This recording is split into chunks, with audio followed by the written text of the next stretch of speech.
If you're looking to start 2025 out the right way, it's going to be with one of these fragrances. A lot of new drops, a lot have made the cut, and a lot haven't. So let's talk about it. What's going on, guys? My name is Neeb. Welcome back to AROMATIX. Today we're going to be talking about the best fragrances that were dropped within the last 5 to 6 months or so, and I would say that these are the best ones to start out the year in 2025 with. There have been a lot of drops, and we're still continuing to get so many. JPG's Le Male Elixir Absolu, there's another Polo 67 Eau de Parfum, a lot of interesting and not so interesting ones, right? Obviously. Coach is even dropping a new fragrance. It's in a black bottle. So let's go ahead and get started with one of the ones that I even overshadowed or overlooked for quite some time, and it's this one. When it did come out though, I said I enjoyed it, I loved it, and I still love it to this day. I just thought I made a review, but I clearly haven't yet. Tom Ford's Eau de Ombre Leather, my favorite Tom Ford leather fragrance to date. In my opinion, this is better than the Eau de Parfum and the Parfum Concentration, and it's because of one very simple reason: versatility. It's more so than just versatility. Obviously, the scent profile is something I enjoy a little bit more. And the official notes for this one is going to include this ginger, very attention-grabbing combination of ginger and some spices coming from coriander. Also, along with this sexy-ass dose of cardamom, we also have a pretty decent dose of ambroxan, vanilla, and leather. To my nose, this smells like a leather that's more so of a suede, and it could be because of that combination of some of those spices, the ambroxan, and that leather note. And in fact, what I end up with is seeming to be like Tom Ford's fresher take and more wearable version of something like Baby Cat. So rather than it being very dense and rich in that vanilla and leather or suede combination, this one has something that's a lot more effervescent, spiced, and sparkling in a way. And the projection for this is enormous, and the performance, I really laughed when I saw that it was an eau de toilette. I genuinely was like, it's like eau de toilette, and I wore it, and it slapped me back in the face and said, yeah, you thought. But the ambroxan or the ambrofix, those peppers, that ginger, the zing that you get with this one that freshens and livens things up, not only adds to the versatility, but the projection and performance, you're going to have no problems with this one. Trust me on this one, go spray it on and walk away. If you like leather scents, this is by far better than the Ombre Leather Parfum for me personally, and the Eau de Parfum. It's got the best of all worlds. If you like that rich, supple leather, it'll give you a little bit of the itch, maybe not scratch it fully, but it'll also liven things up, project, and do all that good stuff. With that being said, I wouldn't spray it less than 6 times for me personally. I've sprayed it up to 12 times. It might end up being a little bit too much. I regret buying the small bottle, and I personally just think of it as like the fresher take on Baby Cat, Tom Ford's take on it. So although a leather fragrance, the spice, the ginger, the cardamom, this is very unique, even with its relationship to some of those other smell-alikes that I've mentioned, and absolutely worthy of grabbing. So the best and most underrated is going to be Eau de Ombre Leather. The next one that Boss released is called Boss Bottled Absolute, and I fell in love initially with the Elixir. However, the only issue with the Elixir is that it's very testy and challenging for a lot of people. It still has that resinous vibe from the Boss Bottled Elixir, except it doesn't really have too much of that licorice spice. So the notes of this one include a lot of the similar notes you're gonna find in the Boss Bottled EDP, at least in the backbone DNA. But what they actually list is going to be incense leather, patchouli, myrrh, and cedarwood. There are a lot more notes to it, obviously, that carry on the whole bottled DNA that's not listed per the note breakdown. But the biggest difference with this and the Elixir is wearability. It's a lot safer, it's a lot easier. Whereas the Elixir smells like they kind of took that sauvage licorice and added it to their DNA. This one mellows it out, tones down that spice, keeping that vanilla, resin, and very sexy and seductive vibe. Very high level stuff, especially coming from Bottled, or from Boss, I should say, and one of the best releases that you should definitely check out for 2025. Also, if you're looking for something you can wear a bit easier and every single day, it's gonna be Gucci Guilty Love Edition. This has to be my favorite fabric softener scent profiles as of today. Now, with that being said, what that smells like is fresh, floral, a little bit citrus, maybe even some ambroxan, moderately spiced, or I should say carbonated or sparkling, if you will. It's not really spiced by any means. It's just this ambroxan gives it this crystallized and very projective nature.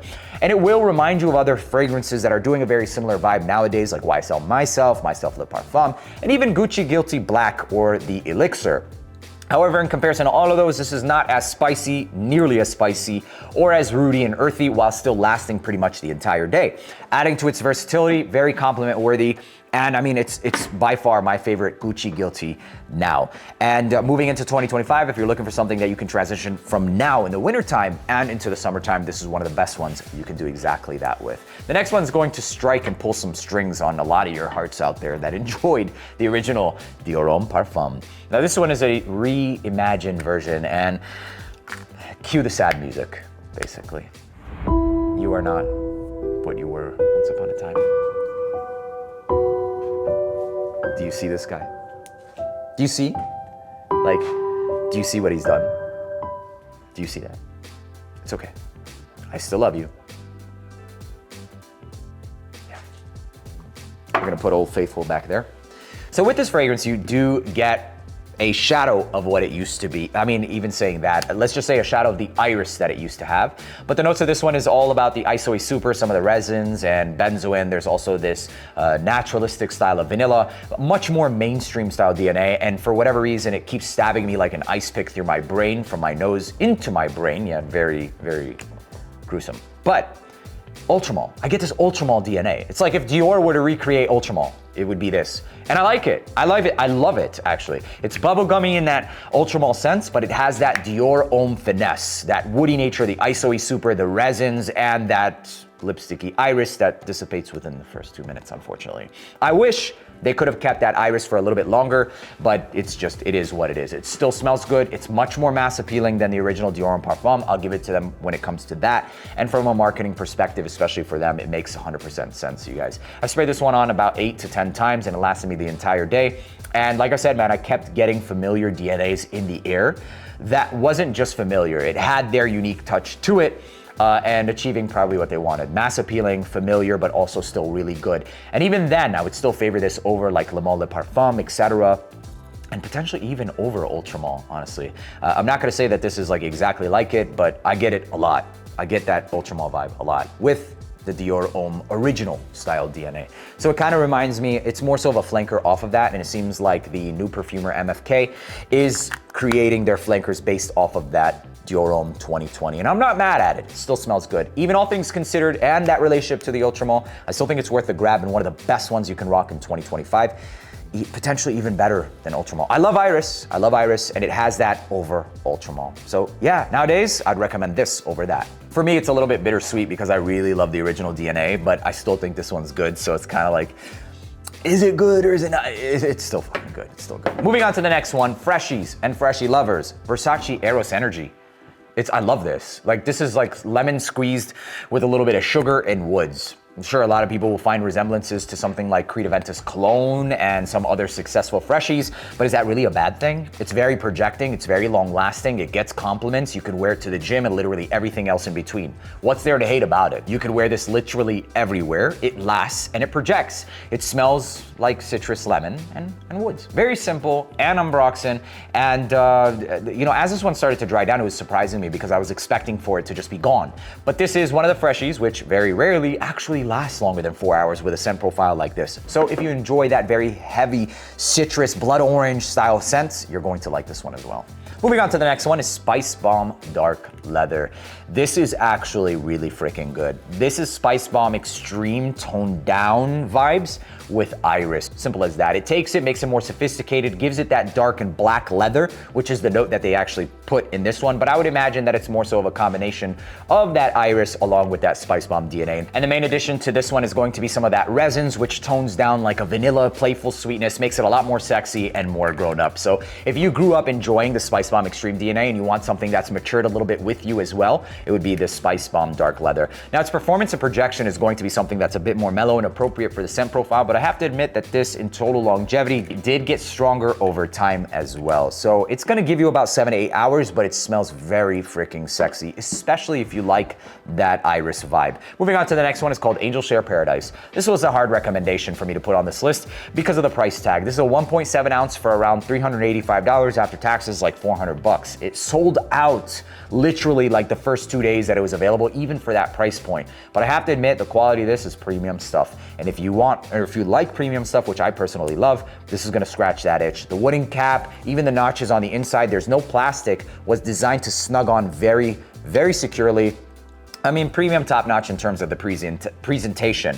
Now, the scent profile of this is a true flanker. When you smell it, you're gonna smell angel share, but a couple of different nuances that I think makes this one a little bit better. That raspberry and rose really gives it this lively and more delicate and effervescent, or a bright, I should say, opening to this one, which also helps it with the projection as well. It also seems like they dosed down some of that sweetness, removing maybe that vanilla and increasing the oak moss, or adding the note of oak moss. They actually use an oak moss absolute, which is also found in their apple brandy fragrance. So it kind of, to me, reminds me of, at least in the beginning, the original angel share with that orange undertone coming from the cognac. So it's very pie-like, boozy and orangey, but adding a bit more of that berry accord from the raspberry and the rose, which gives it this delicate and more bright and projecting touch, leaving some of that sweetness and adding that oak moss absolute, which creates this way or segue for the oak barrel to really shine and project a lot harder. So it ends up with a fragrance that projects more because of the fact that some of those notes are not as dense, and not to mention it's an extrait de parfum. 5 sprays of this. First off, it lasted all day on skin. It projected pretty much for 8 hours. And so for the price point, there are kind of some redeeming factors. It's still very expensive, but it still is my pick over even the original angel share. And as this one started to dry down, it kind of seemed like a mashup of mostly angel share with that apple brandy, and then also some of that brand new old fashioned. Some of the resinous, accords, and some of that oak moss that's included in apple brandy. And that shouldn't be any surprise because most fragrance houses are going to use the same notes across their brands, right? Like, it is what it is. But this is definitely more unique than just a mashup of that. However, it is a true flanker to angel share. Could it potentially be redundant? Yes. But is it good? It's amazing. And the projection is phenomenal. I've worn this all but 3 times. You guys can see the dent. I've gotten complimented 2 out of those 3 times, and even followed to be asked what I was wearing. So angel share, Paradise is really that good. Moving on to the next one. This is called Argos Fragrances Triumph of Bacchus Extrait. Has to be one of the top 5 tobacco fragrances that you can start off with in 2025. A very crisp apple and tobacco scent that's also ambery, a little bit naturalistically sweetened.